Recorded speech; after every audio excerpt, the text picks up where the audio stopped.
Hey guys, here you see my Motorola 2900 bag phone, which as you can see, I've moved into this soft pack bag I had, spare bag. This bag originally housed my old Motorola 4500 bag phone, and of course I had to throw the handset of that phone away since it was destroyed beyond repair and it wouldn't work properly anymore. But I've put this handset in it now, and it's smaller and more portable, and it's working pretty well, so I think I'll keep this phone in this bag for now. But get a load of this. You can see that there's no wires anywhere. I'm not hooked up to anything. And I'll turn it on here. Watch this.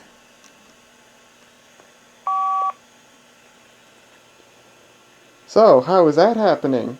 Well, if we unzip the compartment here, you can see there's the power cord. No tricks being played here. But this phone is currently running, and it just went into standby mode there. This phone is running off this battery. You might recognize this as the battery I got with the Motorola Power Pack bag phone. And you may remember that this battery was absolutely stone cold dead. But here it is right now, powering this phone. Let's do a function 4. There's our battery meter. Yeah, I got this battery, which previously read 0.0 volts and wouldn't take a lick of charge on a charger. I've got this battery functioning again, pretty darn well at that. So, how did I do it? Well, I'll explain in this video. So, how did I pull such a feat? Well, this is a lead-acid battery, and a few weeks ago, I found a really cool channel on YouTube, and I highly recommend you check them out. I'll put the link to their channel in the description. But this person who runs this channel, they are quite particularly versed, just through their own experimentation, in restoring seemingly hopeless lead-acid batteries. And I went through their videos quite a bit, and I learned a lot. And it was thanks to the techniques they showed in their videos that I was able to successfully restore, to a degree, this battery. Basically, it's actually really quite simple if you come across a lead-acid battery that for reasons probably related to not being used for a very long time has lost its charge and will no longer charge. And based on what I've seen, the success rate of restoring a battery in this state seems to be fairly high. So I'll just give you a basic outline of what they did in their videos to restore the batteries they showed. And I use that same process to restore this battery. But basically, do you guys remember, well you don't remember, but have you heard of back in the day when car batteries, you were supposed to maintain car batteries by adding water to them every few weeks or few months or whatever? Well, it turns out that even newer car batteries, and indeed just about every type of lead-acid battery, can have water added to them. In the case of this battery, you'll see these, there's 6 rubber plugs here, one for each cell of the battery. Each cell is 2 volts, a lead-acid cell. 6 cells makes 12 volts. Originally, this cover was on this battery, like that. Kind of snapped down there. And I took a knife and I pried it off. And this is basically what makes up the seal. A sealed lead-acid battery means that it just has one of these on it to prevent your average person from accessing the cells. So I pried that off there. And well, these 6 rubber plugs, they just pull right out. And that gives you access to each cell inside the battery. So I pulled the 6 cells out, turn the light on here. And if you look inside there, see how well you can see in there. You can see the guts of the battery inside there. You can see that white there. Well, that white color that you see there, that's not actually good. That's sulfation, and that's what happens to lead-acid batteries. If they go below their nominal voltage, below like 11 volts or so, and they stay down there for too long, sulfur, I think it might be sulfur dioxide, builds up on the lead plates. And if that happens too much, that's what causes the battery not to be able to hold a charge. The sulfur is quite literally, physically in the way of the lead plates being able to reach the electrolyte. And of course, because this battery was probably not used for years, sulfation was able to happen to a very high degree. You can see all the cells there. This third cell right here, that doesn't seem to be sulfated quite as badly. There is a bit of a brown color, but all the rest of them have quite a white color. Now besides that, there was another problem with this battery, unsurprisingly. But even sealed lead acid batteries, you know, like car batteries, they have water inside them, and that water mixes with the other chemicals in there to make up the electrolyte, which provides the energy, stores the energy, and provides the energy. Well, from being not used for so long, and just overall being such an old battery, this battery had absolutely no water in it. It was completely bone dry, no electrolyte whatsoever. So what I did was, I opened up each cell like you see here, and I added water to this battery. I had a small mug, like just a regular drinking mug, filled with distilled water that I added to this battery, and this battery took 3/4 of that mug. This thing took so much water, completely bone dry of course, and it actually physically weighs about twice as much as it did before. That's how much water this thing took. But yeah, I filled it right to the tippy top with water, even though it's not supposed to be. It's only supposed to be enough to cover the lead plates, but I figured some would get soaked in, and so I just filled it right to the top. So after I did that, I hooked this thing up to a charger. By charger, I just mean I hooked it up to my 12-volt power pack, and it still didn't take any current to start charging. So I'm like, okay, I did some reading, and it seemed there was a very high success rate of using a higher voltage, a way higher voltage than you're supposed to charge a lead acid battery. Now, one of the beautiful things about lead acid batteries, technically you can do it with any batteries, but lead acid batteries are particularly, they don't mind being charged in this way at all. But one of the nice things about lead acid batteries is that to charge them, literally all you need to do is hook them up to a power supply of the right voltage for an overnight charge, usually between 13.5 and 14 volts. Just connect the battery to that power supply, leave it overnight, and the next day it's charged. That's literally all you need to do. There's no electronics or any current limiting or anything like that needed. Now a better way to charge them is through current limiting. What you do is you adjust the voltage so that the battery takes in a specific current for a particular amount of time, and then you turn the current down a bit and then wait a bit longer, and then eventually you just change it to a specific voltage instead of a specific current and leave it at that. But you can charge these just by hooking them up to a constant voltage, and that's what I tried, and this thing still didn't take any current. So you guys remember that HP all-in-one printer I took apart on video?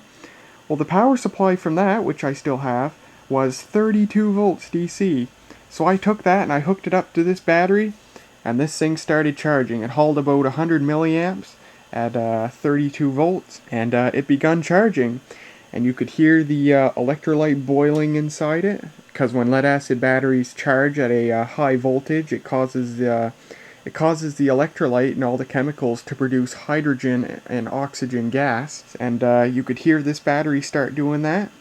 So I left it on the 32 volt power supply for a few hours, and eventually it started drawing 1/2 amp of current, and the voltage of the battery had raised to something like 7 or 8 volts. So that was quite a feat in itself.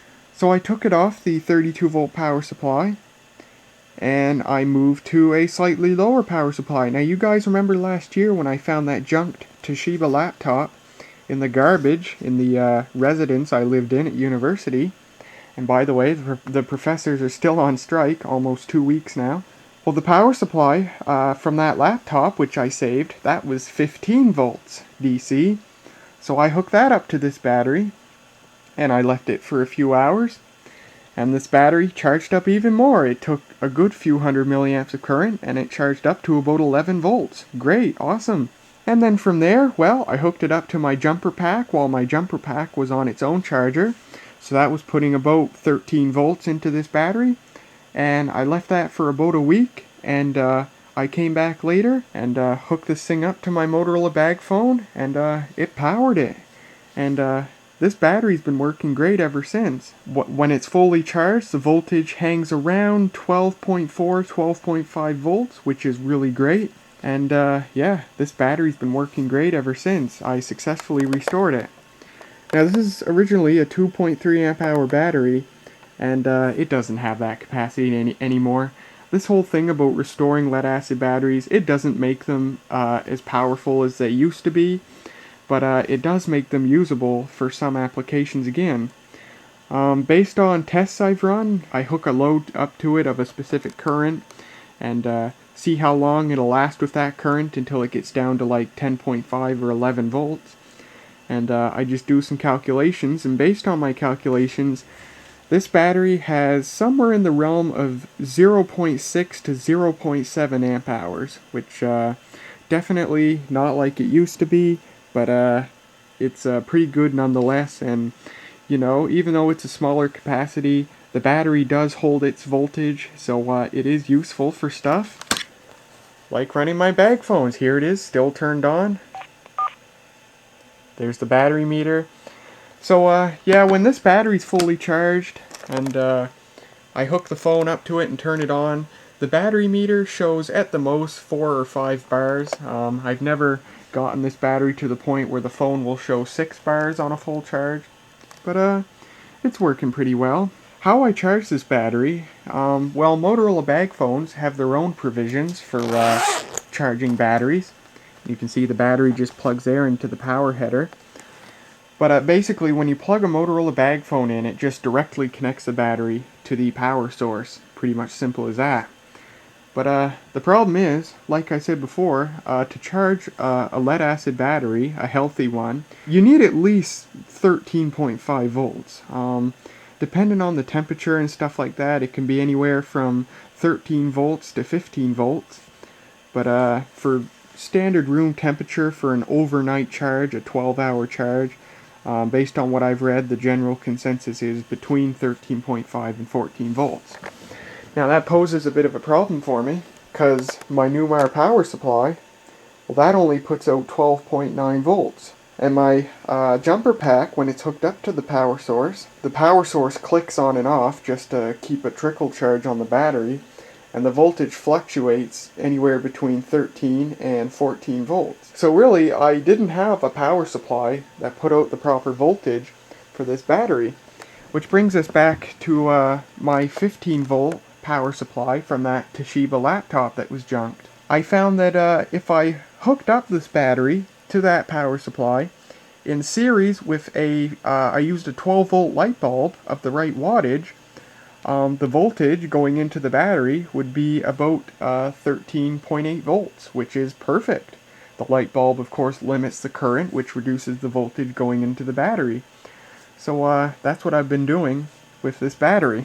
Although lately, something not so good's been happening. I told you about the load that I hooked up to this to measure how much capacity it has. Well, a particular load that I was testing on this battery, initially, when I first restored this battery, would run for about 50 minutes or so, which was pretty good. But then, you know, I'd charge this battery on that power supply with the light bulb in series overnight, and every night I charged it and tested it with that load, the load would run for less and less time. Like I said, originally it ran for 50 minutes. The next time it only ran for 30 minutes. Then the time after that, it only ran for 15 minutes. And yesterday was the last time I tested that load on this battery, and it only ran for 4 minutes before the battery voltage got down to 10.5 volts. I don't know what's going on there. Every time I every time I charge and discharge this battery, it seems to be losing more and more capacity. I don't know why. I'm thinking it's probably a flaw in how I'm charging it. So what I'm doing now is I'm just keeping this hooked up to my bag phone, and I'm keeping the bag phone plugged into my Newmar power supply, which is around 12.9 to 13 volts. Now, that voltage isn't high enough for an overnight charge, but it is high enough to fully charge a lead acid battery. 12.9 volts is the bare minimum based on what I've read to charge a battery, and it will take a very long time. I don't know how long. It could be a week or more to charge the battery, but 12.9 volts is enough to get it a full charge. So I think what I'll just do now, this battery's still working fine. It's powering the phone. So I think what I'll do is I'll just keep the bag phone plugged into the power supply, because you know, I have no use for this battery. This battery doesn't need to do anything for me. So I might as well just keep it on a trickle charge. So whenever I do want to use it for whatever reason, it'll be ready to go. I think probably a really, like a constant charge at 12.9 volts is probably healthier for it than an overnight charge at 14 volts. Better for the battery overall. So I think that's what I'll do. But yeah, that's how I restored this battery. It's been working great ever since, and for the first time in the... How long have I had this phone? Gosh, 2006 or 7. So, like 8 years I've had this phone, and I finally have a battery to use it with, so that's pretty cool. Now, this isn't the only battery that I've been playing around with. I have another lead-acid battery right here. This is a Panasonic 6-volt lead-acid battery. This came out of a Coleman fluorescent camping lantern that I got at a yard sale over the summer. The lantern was no good. It worked, but it was missing parts that was required for it to work. So I just blew up the ballast for fun and then just threw the whole thing away. I did get 2 good 4-watt bulbs out of it though. And also this battery. Same story with this battery. It would not take a lick of charge. It was actually even worse than this battery. Same deal. It was completely empty, bone dry inside it. So I tried the same thing. I filled it up with water and took a lot of water. This battery also weighs about twice as much now as it did before. And I hooked it up to the 32-volt power supply. And it took a long time, a lot longer than this battery, but eventually it did start drawing a couple of milliamps of current. And after that, I switched to a 12-volt power supply. And this battery's to the point now where I don't think it's holding voltage very good. Right now, it's reading 4.6 volts, so it's got a little ways to go. And I don't know how much current... I haven't tested this battery since I last tried charging it on the 12-volt power supply. But I had it on the 12-volt power supply, and it was drawing a few hundred milliamps of current.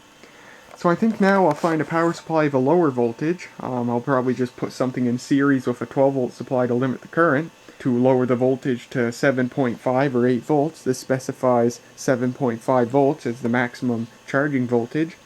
Let's see what the short circuit current is. Well, it's going up. Let's say 280 milliamps.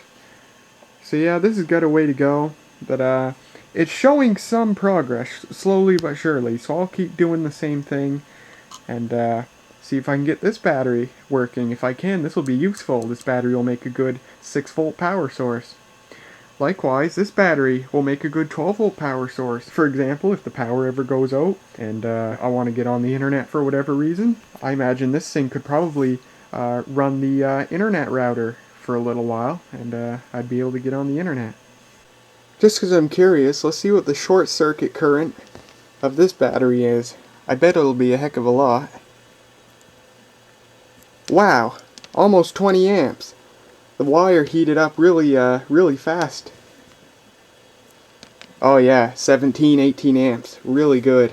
And let's see what the voltage is after that. It is, pretty much 12 volts flat. Now, what I've shown you today can undoubtedly be a very useful tool if you ever come across a lead-acid battery that is seemingly hopelessly dead. It may still be possible to get it functioning to a certain degree, and you can use it for projects, or perhaps to run an inverter, or to use in a battery bank for backup power. There could be a ton of uses that you could put restored batteries to. As always though, and like any type of battery, you have to play it safe.